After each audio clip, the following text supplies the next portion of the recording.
have it. I have my dad's.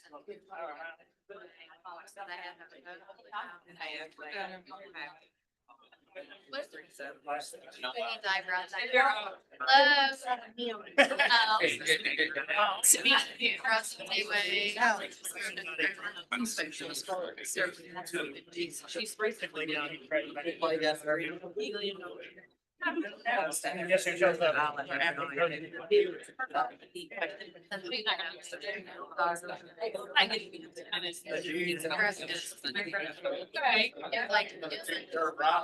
you go.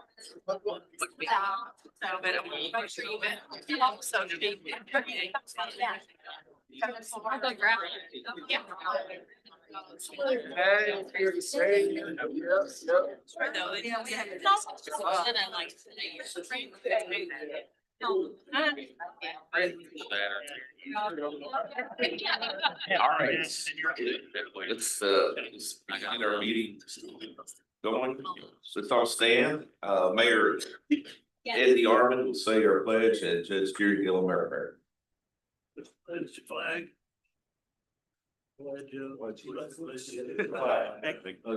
States of America. And to the republic. One nation under God, indivisible, with liberty and justice for all. Let's pray. Father, we just come to you today and uplift you, Lord. We thank you for this weather that you provided us, Lord. We just ask that your hands be over this group of leaders, that everything that we learn and decide today is to better our communities and your kingdom. That's on the third net. Thank you. If you review the minutes, I'll entertain a motion to approve. Motion, there's a second. Second. All right, all those in favor say aye. Any opposed? All right, financial report. Please.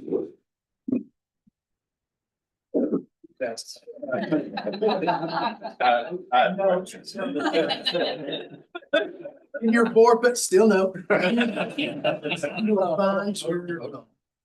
Oh, sorry.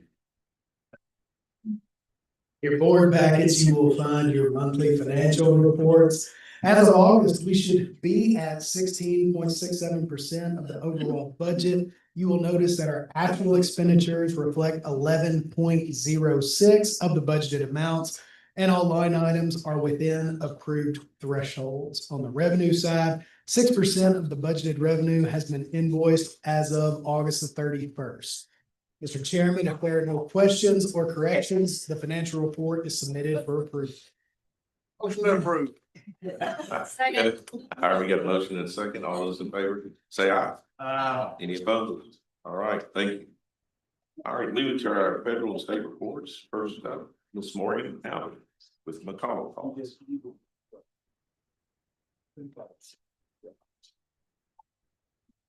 Good afternoon, everyone. Just a brief legislative update.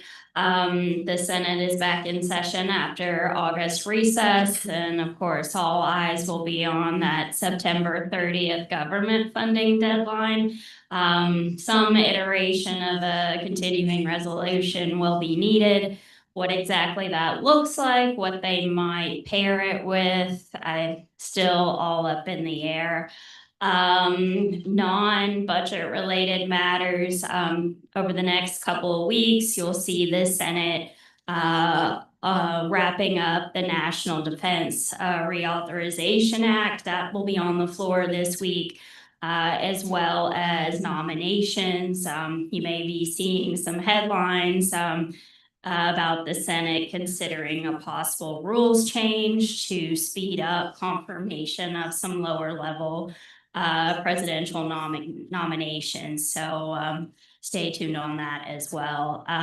Only other thing I'll note, federal grant support letters. I know we've had a couple recently here in the Penny Ryle, but if you're applying for any direct competitive federal grants, for the most part, we can write support letters for those, assuming that it is direct from a federal agency, not state. are not something that's administered at the state level. But don't ever hesitate to reach out on that front, and I'd be happy to check on that particular program for you.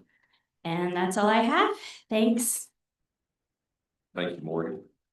Next up, we have Senator Craig Briggs.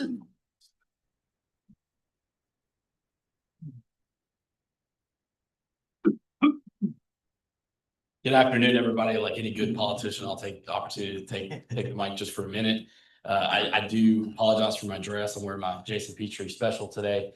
But not a huge update. Obviously, we're preparing for a budget year. I've been in contact with both Chairman Petrie and Chairman McDaniel on kind of some of their top priorities. And then being on what we call our Medicaid Oversight Advisory Board that we have right now. Healthcare is going to have a bit of a focus going into our budget year and just sort of filling some gaps if we have to, and kind of what are the biggest pain points we have there. So sort of looking there and supporting our doctors and hospitals, especially in the most rural parts, which is a critical need for this development district. So just thinking about those kind of things, but most importantly, I just wanted to say thank you to each and every one of you. It's something I say over and over and over again. Our local elected officials, our local government, our local people involved in the community are where, the rubber meets the road. It's where people's lives are affected the most. So I just wanted to take the opportunity to say thank you to everybody in here involved in what you do. You're experts, you're knowledgeable, you're professional, and I'm proud to represent and work with you. So thank you so much. Thank you. We have with us today Brian Blank with Kentucky Fish and Wildlife. Sir.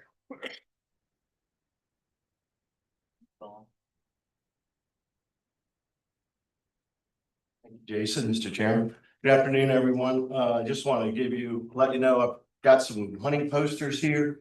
Anybody that's interested, got offices, hallways, public areas where you might want to put these up. I brought these with me. Of course, we're excited because dove season started Labor Day.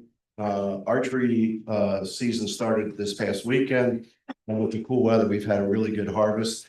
I want to remind anybody that's a deer hunter, the Hunters for the Hungry program is an awesome program. You can take the deer to a local processor. You can find those local processors on our website, or you can just hit your search engine, donation of deer. And it goes to a bunch of soup kitchens and places where there's food insecurity. It's a great program. Hundreds of thousands of pounds were prepared and donated last year. So encourage everybody to take advantage of that. And weather's beautiful. Get outside, go hunting, and then fall fishing. Don't forget about fall fishing, because when the temperature drops, the bait fish start heading up in the creeks and shallow water. And the fishing can be great in the fall, and you don't have as many boats out there you're competing with. So get out there and enjoy the outdoors. Thank you all very much. Thank you. All right, thank you, Brian.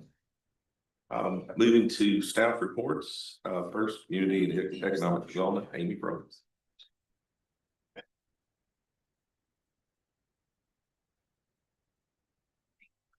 Good afternoon.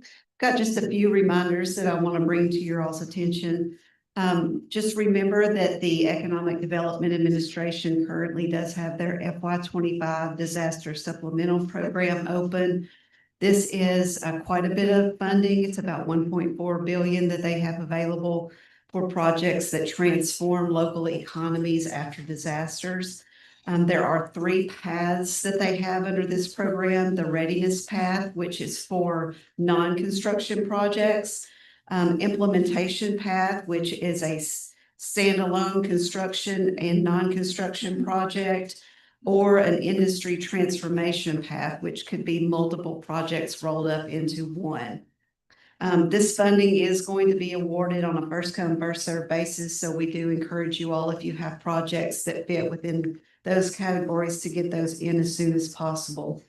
There is a 20% match required with this program. And just remember that we can use the Kentucky Grant Program to provide that 20% match.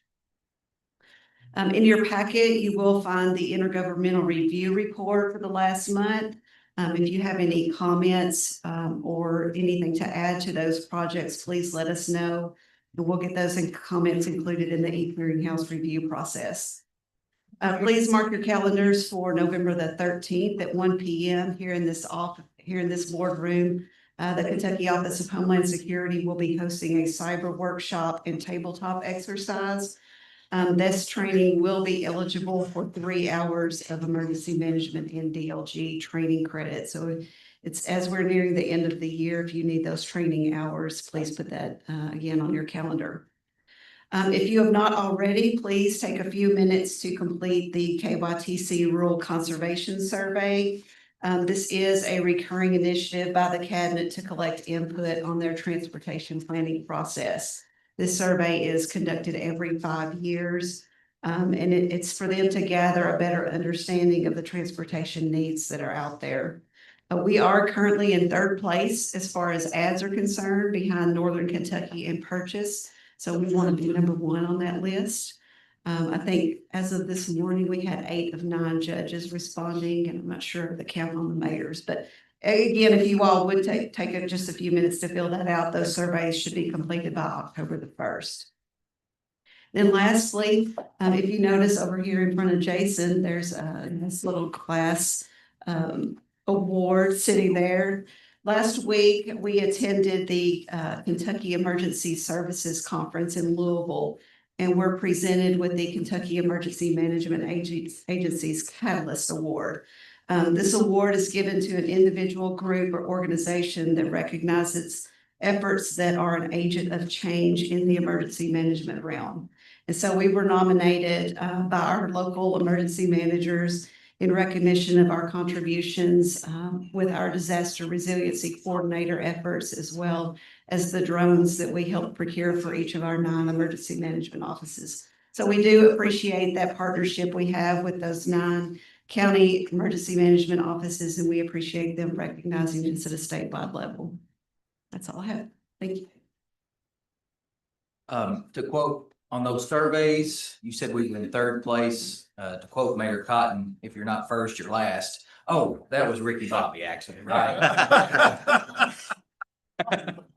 But anyways, I did, while we're on community and economic development, in your packet, you will see a little sheet, a little 1-page handout that looks like this. I just wanted to draw your all's attention to it, especially with Senator Richardson in the room. Each year, or in each biennium budget, the area development districts are provided each year for $4 million, and that's across the entire state to help you all with projects on an annual basis. And we are putting together our legislative priorities for the upcoming session, and just wanted to point out, which I thought was really impressive. Some of you all that were at the Kentucky Council meeting back at the Local Issues Conference have already seen this.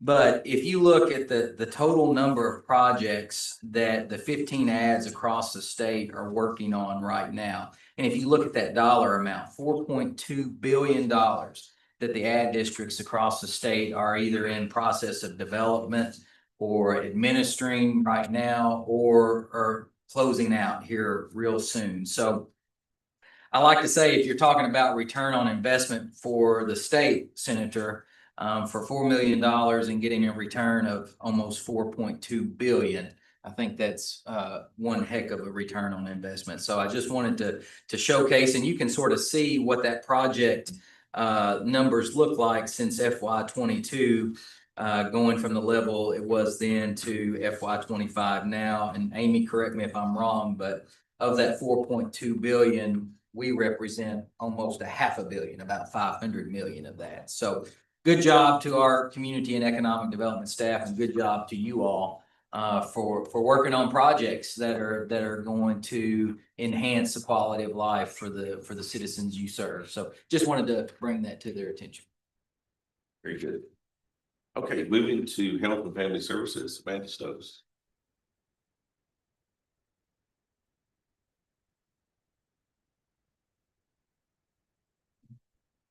Good afternoon. I have just a few updates for you all. With our health and family service reorganization, it has impacted a lot of our programs, including those that fall in our aging and independent living services. Those are listed on the screen. With that, we have worked since July to provide lots of additional training as staff duties have changed, as well as cross-training in order to ensure that we have a good coverage plan for all of the services and programs that we offer. With all of these programs listed as well, we are quickly approaching our 1-year anniversary on our migration to a new state data system. With that, during this past year, they have continually worked to improve that system and add additional features to help with our data integrity, which allows us to produce good quality data to be able to provide out to you all that is specific to our counties and region-wide. September is National Senior Center Month. So our senior centers have lots of activities planned throughout September. There will be Drums Alive classes, cornhole, ice cream socials, cookie day, pancake bar. Are you all catching on to the theme? Lots of great food and activities for them. They'll also be having dances, bingo, horseshoe, lots of interactive events. And with the Powering Possibilities theme for this year, they're really trying to help us focus on challenging the outdated perceptions of senior centers and aging. They really want us to focus on resilience in later life and the connections we make with those around us. So if you all are interested in any of those events or more specific information for your counties, please let us know. One update for you all regarding curbside meals. These meals have been in place since March of 2020, and they came about because of the COVID-19 pandemic. This allowed individuals to swing by the senior centers and to pick up a to-go meal. This was primarily during that 15-month initial time frame in which our senior centers were closed to the public due to the pandemic. However, following the reopening of that, the state made the decision to continue on with those curbside meals. So in that 5.5 years, we've provided over 160,000 to-go meals to individuals across the Penny Ryle region. With that, however, we are coming upon a change for that. So that service will end as of September 30th. So we have sent out notice already in August to all of those individuals that access those curbside meals. And 2 additional notices will go out in September, letting them know about their options. They will still be able to access nutrition services, and those 2 options will include either home delivered meals if they're eligible for that service, or being able to go to the senior center for the congregate meals.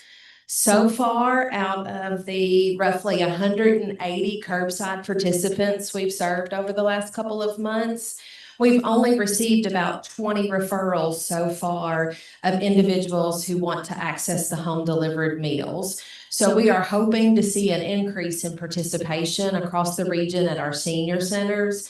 That's a great opportunity for those folks to come in to get more than just nutrition. They can get that social connection and activities and things as well if they will take that availability. So we'll keep you all posted in how those numbers look moving forward, but I just wanted to make sure that you all had that information. In addition, September is also specifically Suicide Prevention Awareness Month. We are focusing on the senior suicide aspect of it because we do have very high rates of that in this region. So for us, we are doing some billboard campaigns. There will be 3 different billboards in September that will be providing additional information and the 988 number to call if people are experiencing some type of crisis or need assistance because they're experiencing suicidal thoughts. There will also be window clings placed in local businesses in the downtown area and throughout the region, promoting that 988 number if individuals need that assistance, as well as a campaign through our social media outlets. We will also have staff participating in the 8th annual Out of the Darkness Walk. That's a suicide awareness walk that's coming up on September the 21st. In addition to our local Western Kentucky Senior Suicide Prevention Network that meets monthly, we recently had the opportunity to be one of 5 states that were selected to participate in the SAMHSA Older Adults Suicide Prevention Policy Academy in Maryland. With that opportunity, it gave us the chance to learn about protective measures, data and research, resources, partnerships, and it really helped us as a state to be able to look at Kentucky's strategic plan for suicide prevention. Additional community events and things that we have upcoming would include this month, the Penny Ryle Senior Games, Nature Fest at Jeffers Bend, and the Walk to End Alzheimer's. So our Health and Family Services staff are going to be very busy in September as we're out and about in the community. I'd like to also call your attention to your packet. There are 2 additional documents in there. There is the July report for the Health and Family Services. It's a great recap of all of our programs and the services that were provided, as well as a wait list that breaks down specific county information. But if you all have any additional questions or are interested in data specific to your county, you can see us after the meeting. Thank you. Thank you, Amanda. Next up, Sheila Clark with Western Kentucky Workforce Board.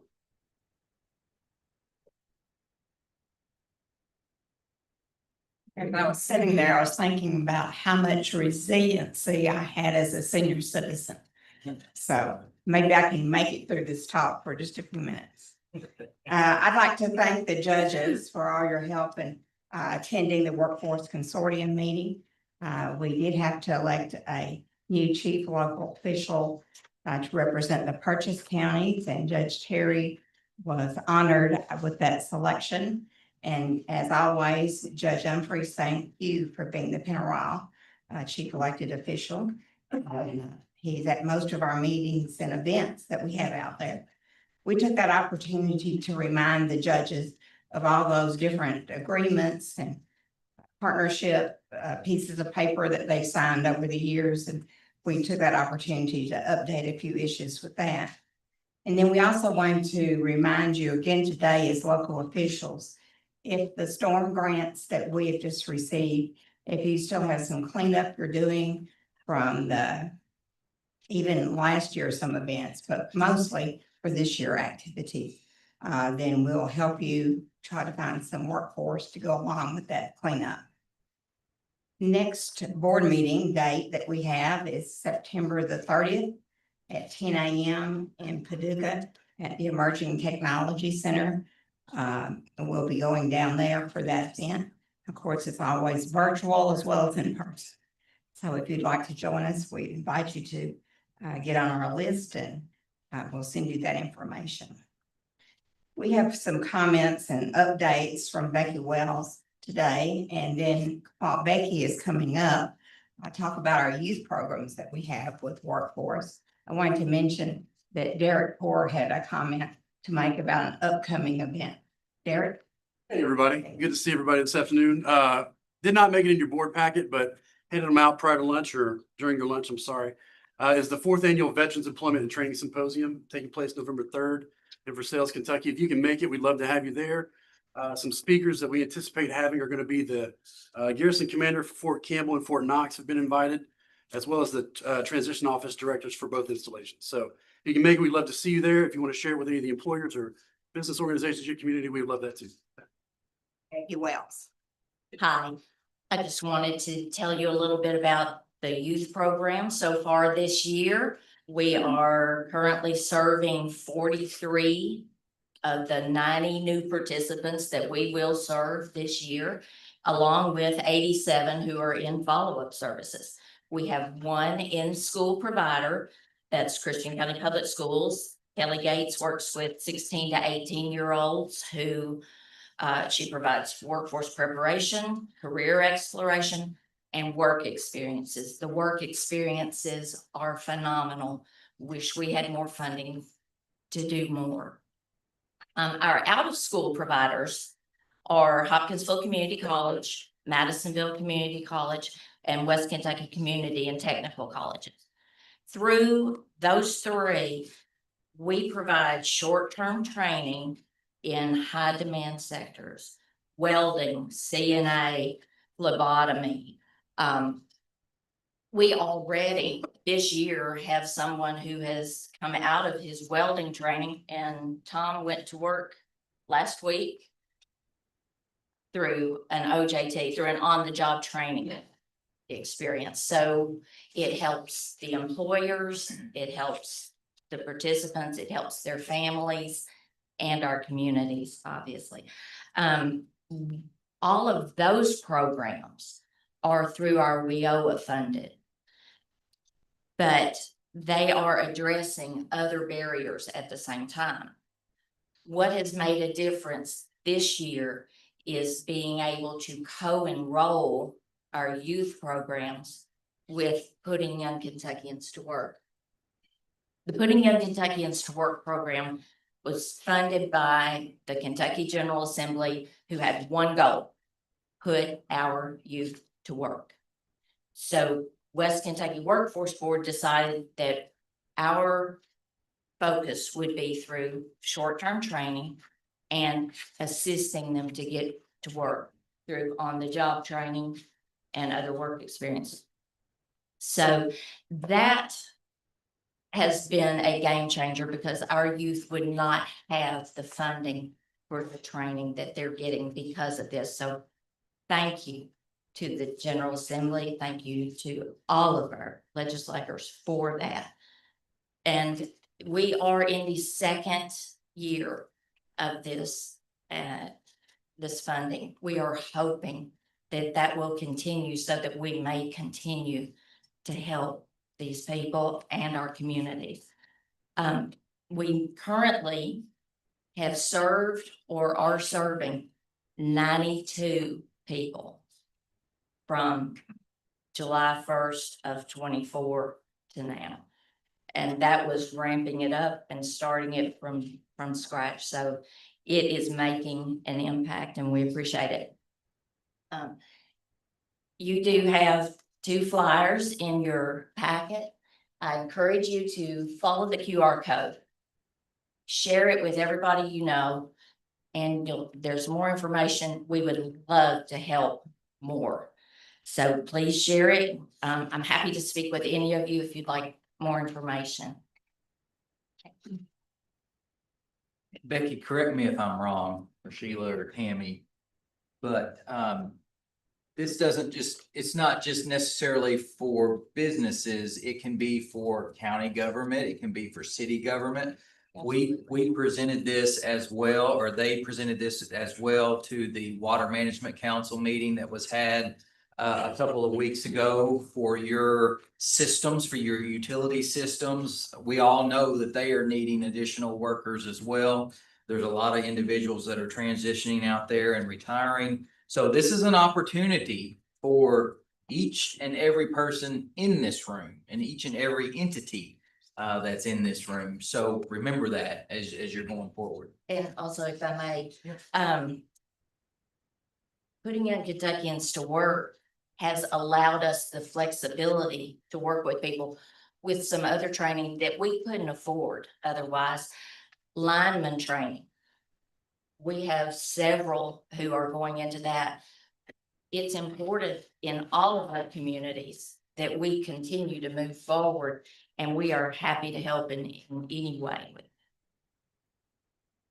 All right, we'll look back up. Ms. Martha Jane King, do you have anything from the governor's office? Maybe a little bit.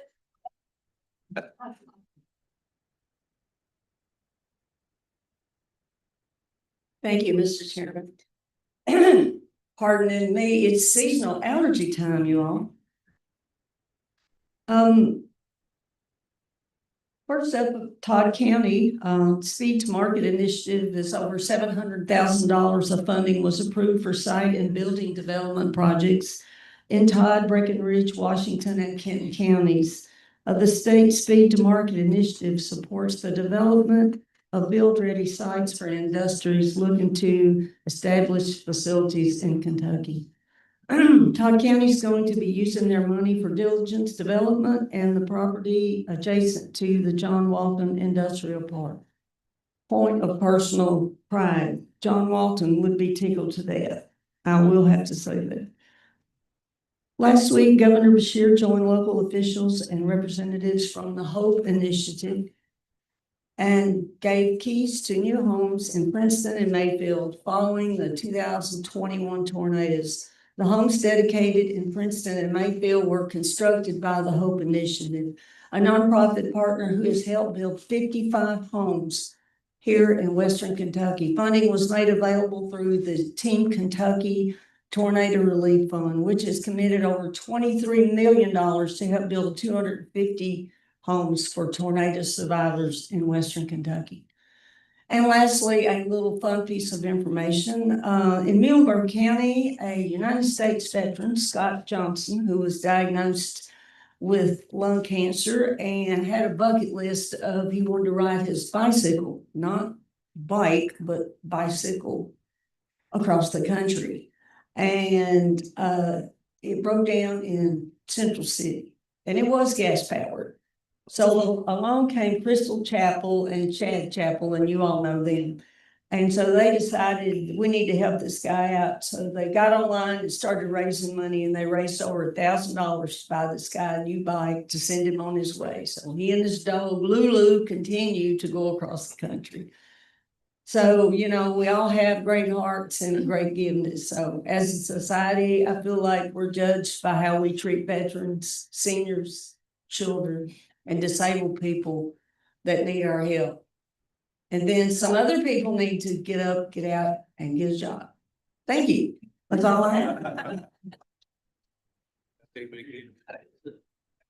Okay, moving to new business, the monthly code of ethics report, there's no issues to report.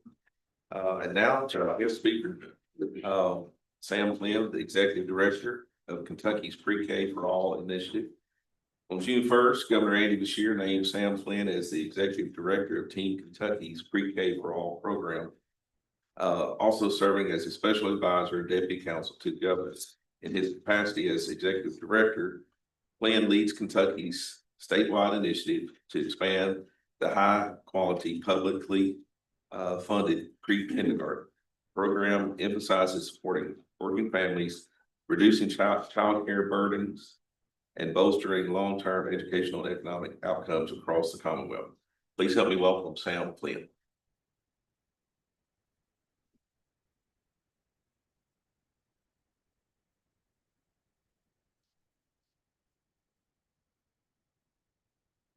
All right, can you all hear me?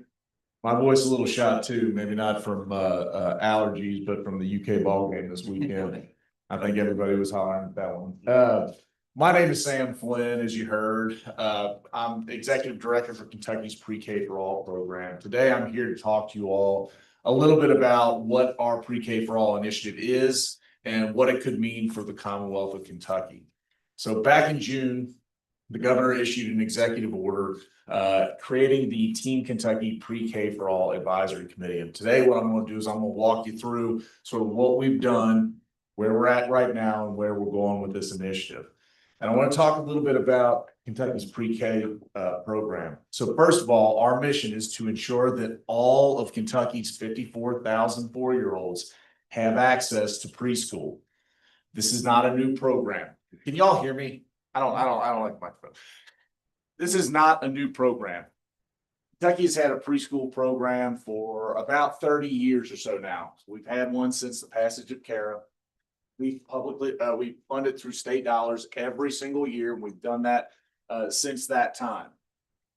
The Pre-K for All initiative is about expanding preschool access so that every child in Kentucky can have that opportunity. It's not mandatory, it's voluntary. We know that some families want to keep their children home during that time, perfectly valid choice, or they want to send them to a specific private regulated child care program or Head Start or what have you. All perfectly valid points, but there's a lot of places in the state, and I'm sure many of you can think of them off the top of your head, where there isn't access to child care, right? Mom or dad have to stay at home or send their kids to grandma or grandpa's house so that they can go to work. In a lot of cases, they can't go to work. They've got to stay home with their children, right? That is an opportunity lost for those folks. The Trump White House in 2019 estimated 10.4 million Americans would go back to work, but for access to childcare, early childhood education opportunities for their kids. 86% of them are women. We're talking about moms and helping moms get back in the workforce.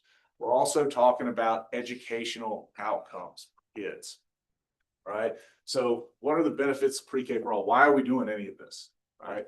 Well, what we've seen and what we've learned from looking at our state and looking at other states that have preschool programs and expanded preschool programs is that the benefits are incredible. First, in terms of kindergarten readiness, we've gone across the state, town halls, and we've heard in every single community that we've been in, from early childhood educators to superintendents, to moms and dads, the impact this has on getting kids ready for kindergarten, right? Not just the math, not just the reading comprehension, which is, you know, you're learning how to rhyme at that age, right? You're learning your letters. But the impact is primarily in the social and emotional capacity, right? Kids are getting to interact with other kids. Kids are interacting with adults. Kids are having a structured environment. It has an incredible positive impact, as we've heard anecdotally, and as we're going to talk about through the research with respect to getting kids ready for kindergarten. Kentucky kids right now are 46% ready on day one. Nationally, it's 64%. We're behind the 8 ball. Our kids aren't as ready as the kids who, when they become adults, they're going to be competing against for jobs. So again, the governor created the Team Kentucky Pre-K for All Advisory Committee to address this problem. Gave us two directives. One, go across the state and hear from Kentuckians about what's their experience with early childhood education and childcare. 2, study what Kentucky's existing early childhood education model does, how it's funded, and what are the results. And 3, looking at other states and what they have done. What can we learn from them? How can we deliver better results here in Kentucky? And that's what we did. We did a statewide launch tour, went across the Commonwealth. Incredible events. Lots of folks turned out to be there. Again, this is our charge. This is our advisory committee. We've got folks from the Pritchard Committee. We've got the commissioner for Kentucky's Department for Education, who said this is one of their #1 priorities this legislative session. We've got the chair of the Kentucky Chamber of Commerce. We've got former legislators, Republicans and Democrats. Judge Terry, who many of you all know well, is on our committee. We've got small town mayors. We've got educators. We've got folks from childcare, Head Start and Community Action, all on this committee, as well as folks from state government as well. And again, these folks are charged with going around the state, hearing from Kentuckians, and also doing the research and looking at the studies. We've done town halls in various parts of the Commonwealth,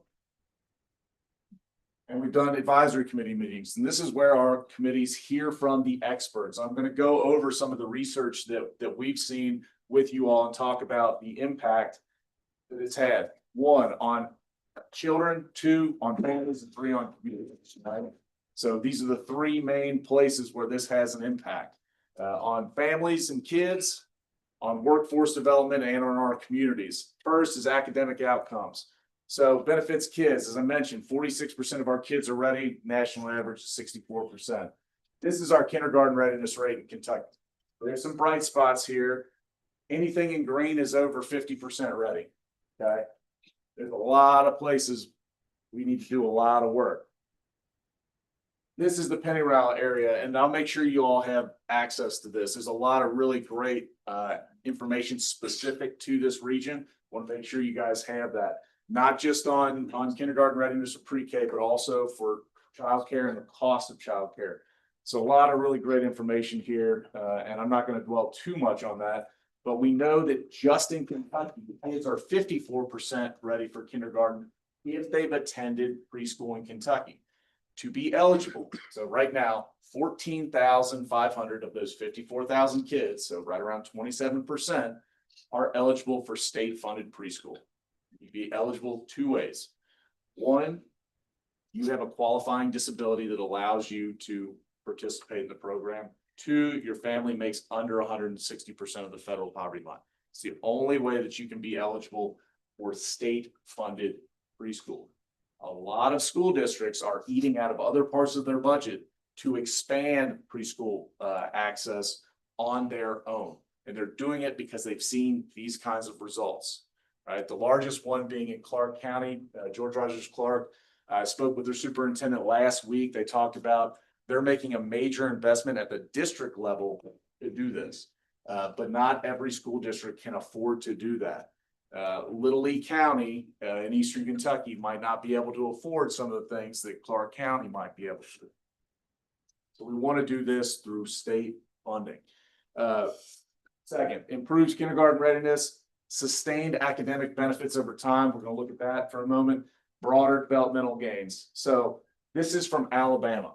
So Alabama's had a program for just over a decade. We had the person who designed their program, who's a current Republican state legislator in Alabama, talk about how important preschool access is and the impacts it has on language, cognitive ability, literacy, and math. So they all saw that it's clear kids that have access to preschool do better in each one of these areas than kids that do not have that. And it's not just in Alabama. Oklahoma, same outcomes. And we see it state after state after state after state. Oklahoma, Alabama. We look at Georgia and Mississippi. Georgia, kids that attended scored significantly higher in third grade. So this is sustained impact over time. Right? 1.5 times more likely to be proficient in third grade reading in Mississippi, 9 times more likely to be proficient readers in 8th grade. So not just are they kindergarten ready, this is academic benefits that last throughout their academic journey, right? So looking at pre-K and the benefits persisting to 6th grade, and this is in Des Moines, Iowa. Kids, 53% doing better than kids that did not have preschool. Moving on, again, Alabama. This is where the social and emotional piece comes in, right? So many of the issues in our classrooms today have nothing to do with the actual coursework, right? It's disciplinary issues, it's attendance issues. Expanding preschool access, as we've seen in Alabama, it reduces absenteeism. It reduces disciplinary issues that might otherwise come up in the classroom, right? And it actually reduces interventions for early childhood special needs as well, as we've seen. So Boston, kids that attended 6 points higher percentage-wise likelihood of graduation from college or from high school rather. And in Oklahoma, plus 12 percentage points increase in likelihood of college enrollment. And in Kentucky, one of the biggest predictors of whether you have a job and you are in the workforce, and this is not me, this is the University of Kentucky saying it in their 2025 economic research that they put out every single year. The #1 predictor of whether you have a job in Kentucky is if you have a bachelor's degree. Move on. So again, reducing rates of special education services. So again, every time we talk about the reduction in absenteeism, a reduction in these kinds of interventions, we're talking about savings, actually saving dollars. In 2009, the University of Kentucky did a study on expanding preschool and not even doing it 100%, but just partially expanding preschool would have a 5-to-1 return on investment right here in Kentucky. So again, improving social and emotional benefits. Here's the other piece. This is huge for families. And we talked about childcare.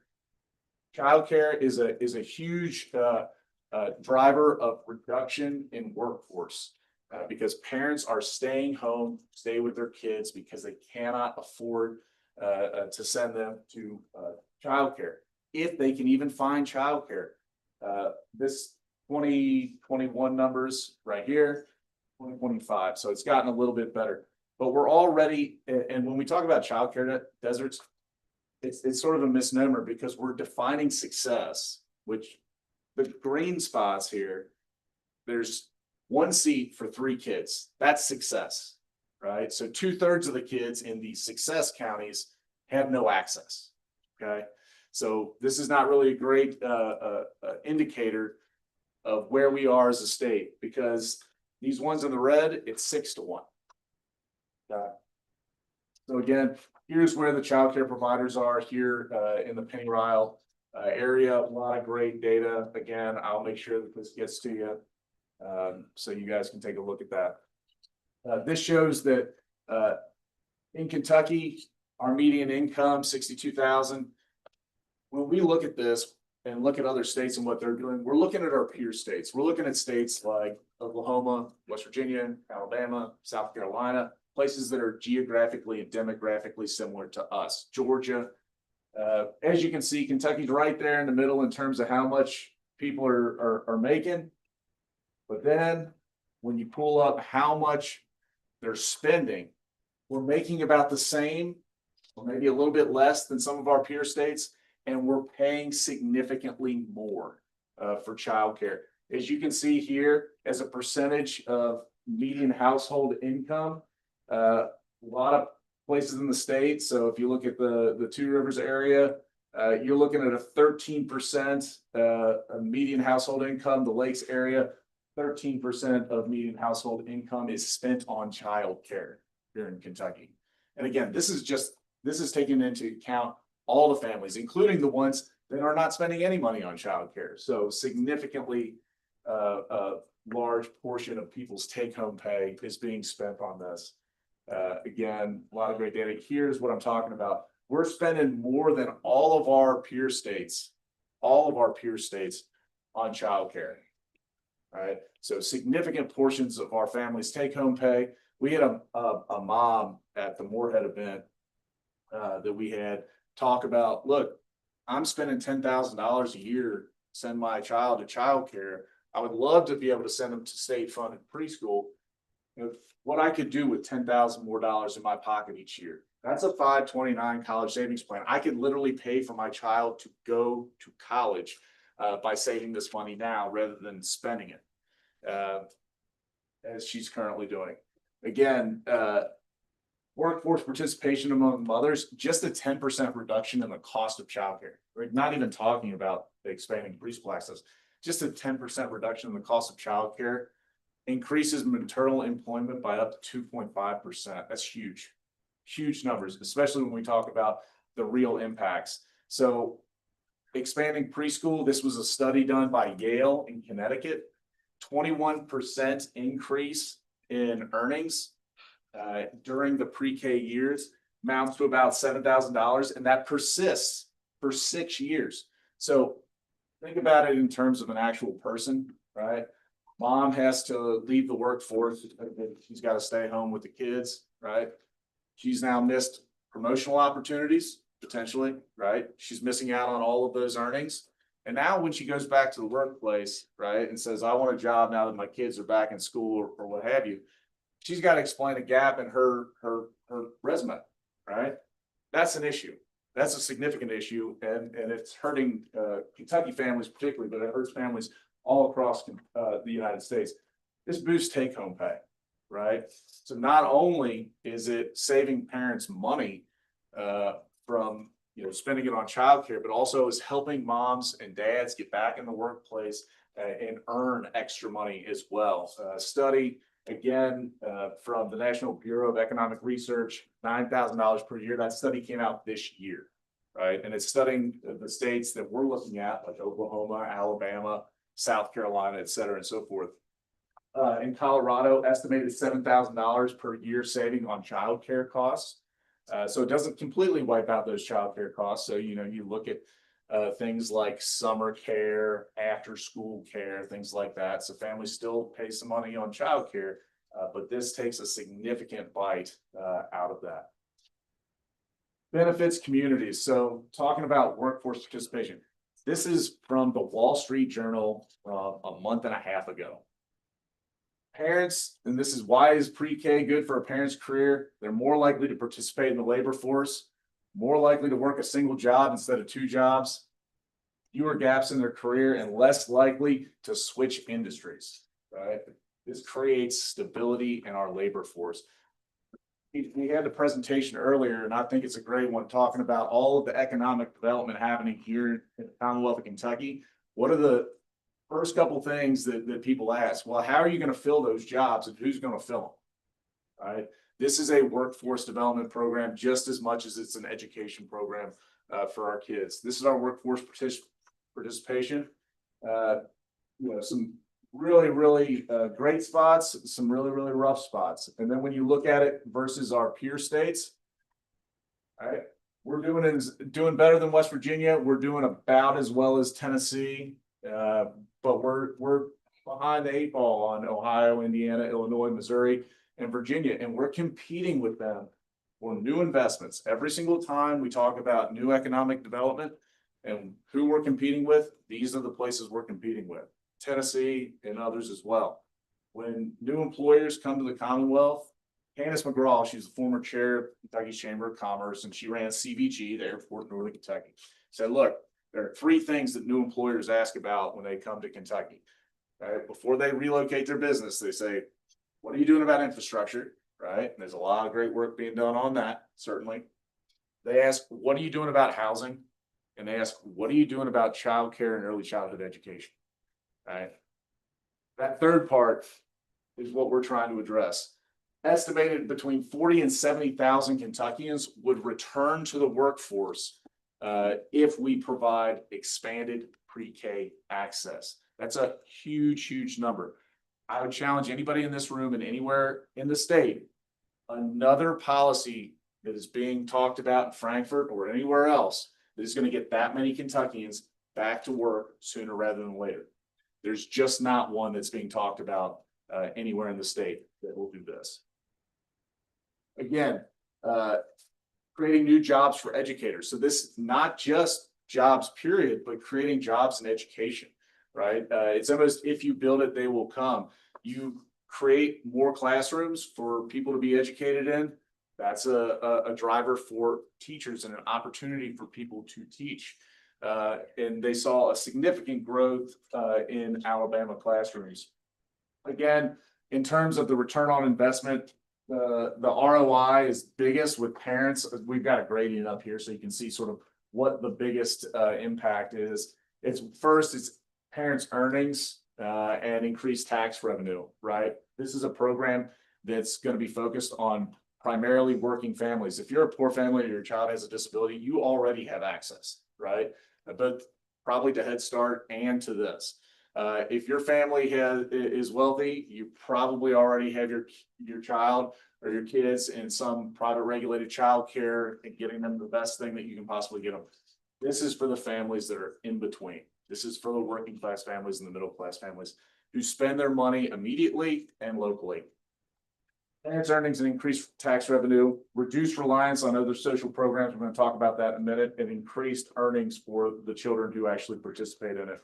So, incredible study here talking about kids that are in preschool programs are more likely to have health insurance and less likely to report drug abuse when they become adults, which is incredible, right? That's less supervision, less jail time, less ER visits. This is a net benefit in terms of the amount that we're spending on social programs.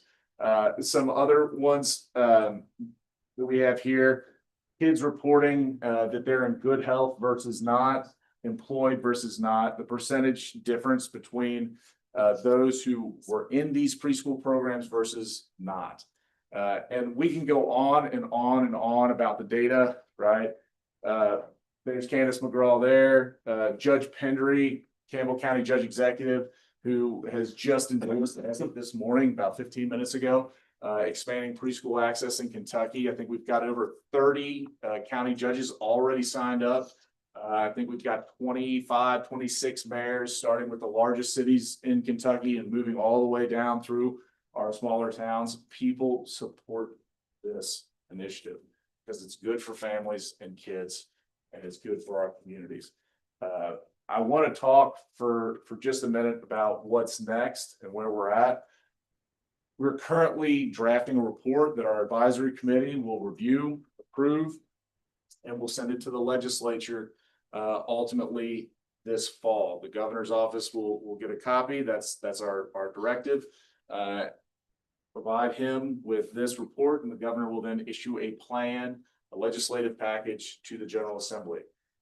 We want to do this in a phased and responsible way. We know that you don't devour a whale in one bite, you do it one bite at a time. In Alabama, they did it over the course of about a decade, and they're still expanding.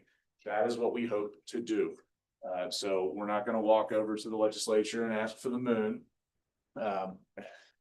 Certainly would love to have it tomorrow, but we're going to go over and ask for a phased and responsible approach, give the agencies opportunities to get the regulations in place, allow school districts to do long-term planning, right? Because some of them may raise their hand and say, we're ready to go now. Some of them might say, well, you know, it might be 2 or 3 years before we can do this expansion. So we want to grow as we can, and we want to give school districts the flexibility to grow as we go. We want to make sure that we utilize all of our existing infrastructure. So we incorporate Head Start, we incorporate community action, we incorporate private regulated childcare in this as well. All with the goal of making sure that every Kentucky family has that opportunity and that all of the kids in Kentucky can benefit immediately from being more kindergarten ready, from all of the impacts that they can possibly have down the road in terms of reduced absenteeism, reduced disciplinary issues, better health outcomes, better career outcomes. And then, of course, the benefits that the family and our Kentucky communities have. 88% of our town halls say they strongly support. This is mainly parents and educators.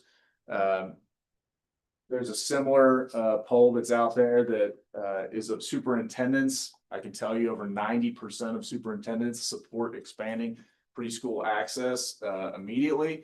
And of those who don't, cited as an issue that they had another priority, for example, teacher pay. Over 27,000 Kentuckians have contacted their legislature through our online portal and say they support expanding preschool access.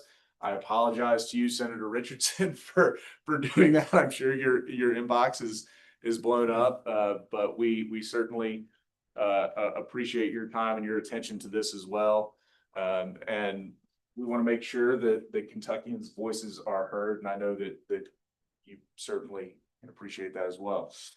So how to get involved? You can call your legislator. You can go and sit in their office, set a meeting with them. It actually matters to hear from people that are in their communities. And so I would encourage you all to do that. You can also go to our website, prekforall.ky.gov, and you can fill out this form. It will send an email to your legislator. You can tell them why you support expanding preschool access, and you certainly call them as well. Again, we're talking about an existing program that we've been doing for 30 years. We've seen other states benefit from expanding their programs. We would like to expand our program. We want to do it in a meaningful way. We want to do it in a phased and responsible way.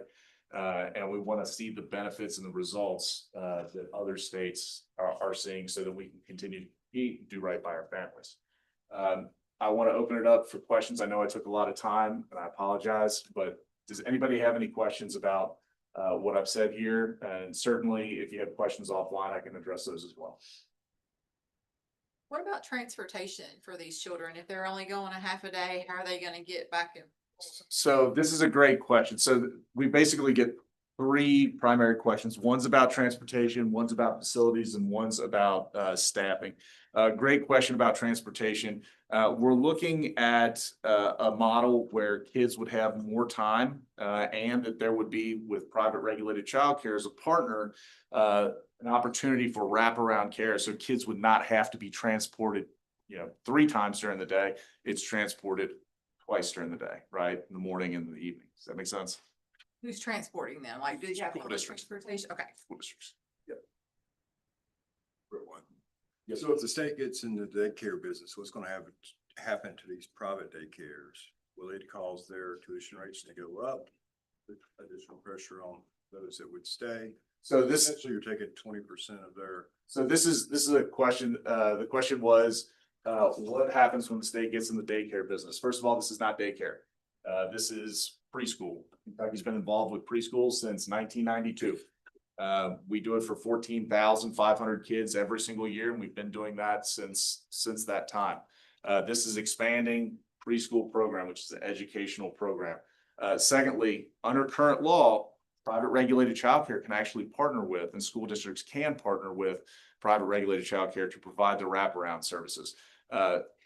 What we want to do is we want to actually give them more opportunities to actually provide the services themselves, which is something that's been very successful in other states. So it won't have a negative impact. In fact, there was a memo sent from NIER, I believe, to the Pritchard Committee just this past week that said, in fact, there's not a negative impact, but possibly a positive impact of opening up more seats and allowing more kids to have that experience. So one, they can provide the services. Two, they can provide the wraparound care. And three, they'd actually be able to serve more kids potentially. Other questions?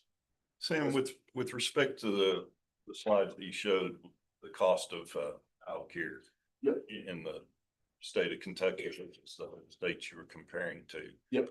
In Kentucky seemed to be quite a bit higher. Yep. Is that, I don't know if you know the reason for that, but could part of that be for childcare credits that those states might offer in their tax codes? So one of the reasons is these states have expanded preschool access, so families are actually having to pay less across the board for childcare. A lot of them are still paying for childcare in the summer, for example, or paying for after school care.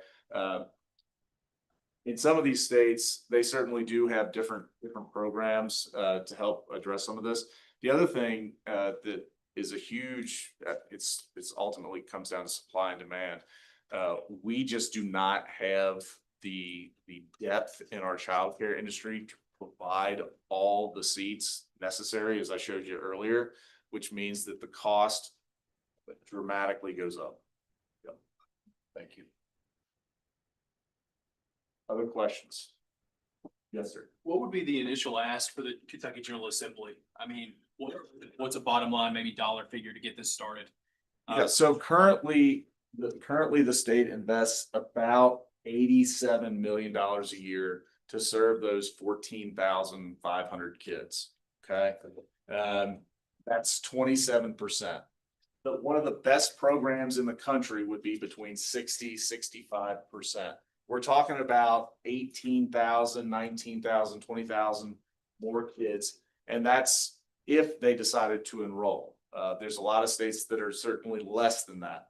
So what we're talking about is doing that chunks at a time, right? Expanding a little bit at a time over the course of probably 4 or 5 bienniums. Right? That's the way that Alabama did it. And they've done it very successfully.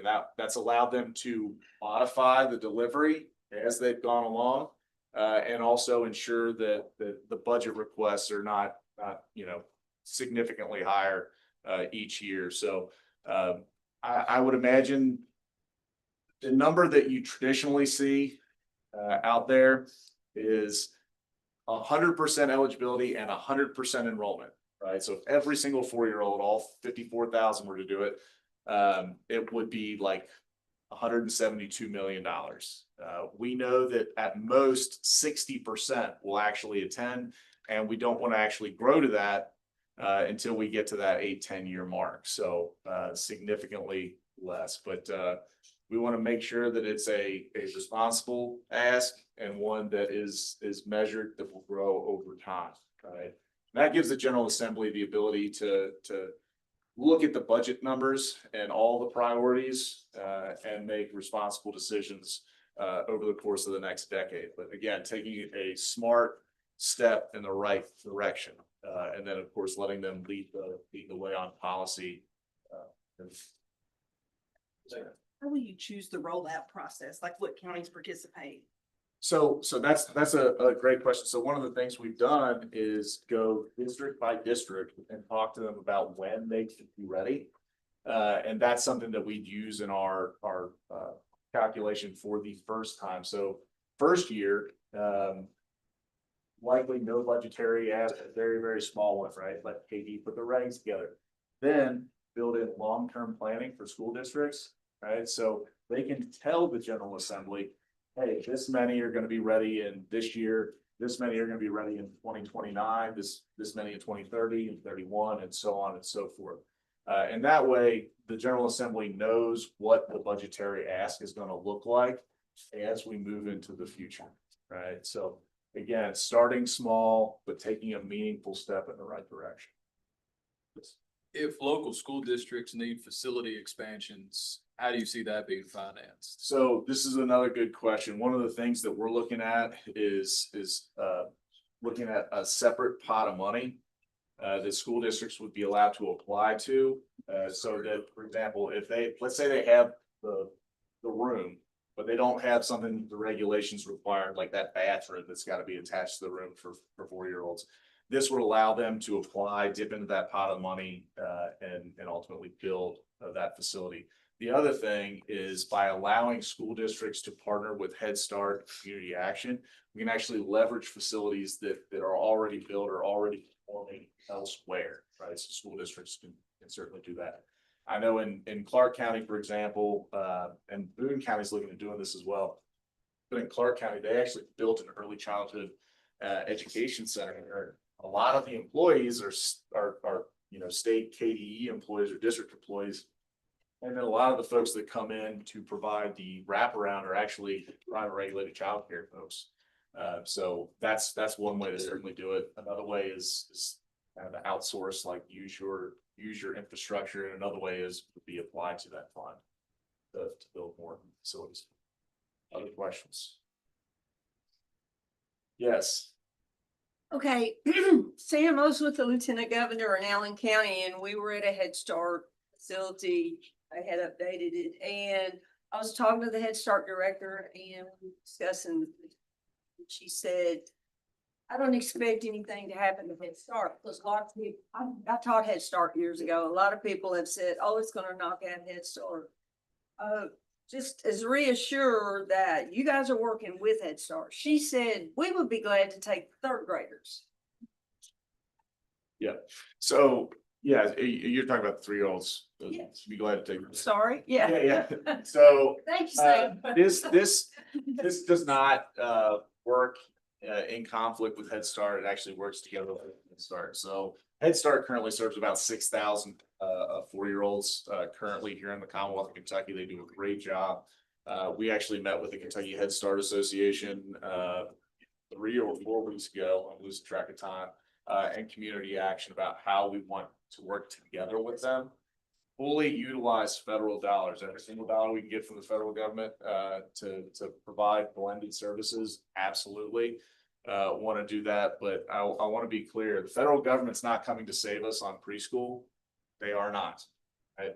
There are grants that school districts currently apply to, and school districts have some really nice programs as a result.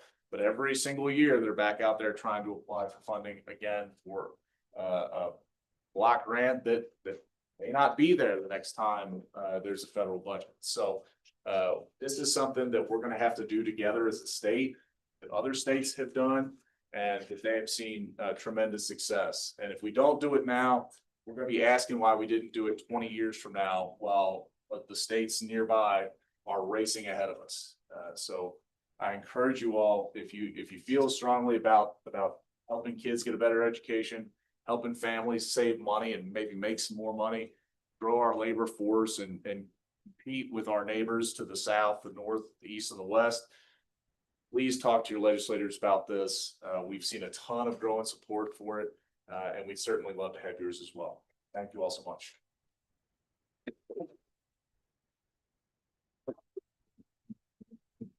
All right, thank you, Sam.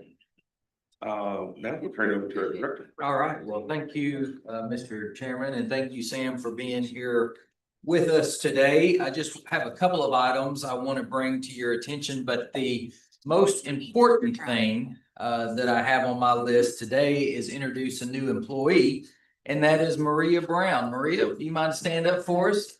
Maria is the new face of PeADD. When you walk through the front door or when you call PeADD, you're gonna encounter Maria at the very beginning. So we are so glad to have Maria with us. She started with us about a week ago. She's still with us. So that's a good sign. And so anyways, we are so happy to have her here with us. The next thing I want to say is I mentioned this last month, but we are bringing back our annual industry appreciation event prior to the Pentaryle. It will be September the 25th down at Lake Barkley State Park. You will find that information in your packet if you would like to join us, and we would love to have you all join us. You'll see the registration link that you can go online and do that. Or you can talk to, or you can give the form to Melissa and she can get that taken care of. So please join us if you can. We already have a good number of industry representatives that are going to be joining us. So I know you would probably like to be there and support them. The other thing that I wanted to add was in your packet, you will find a brochure about some upcoming sessions about cybersecurity.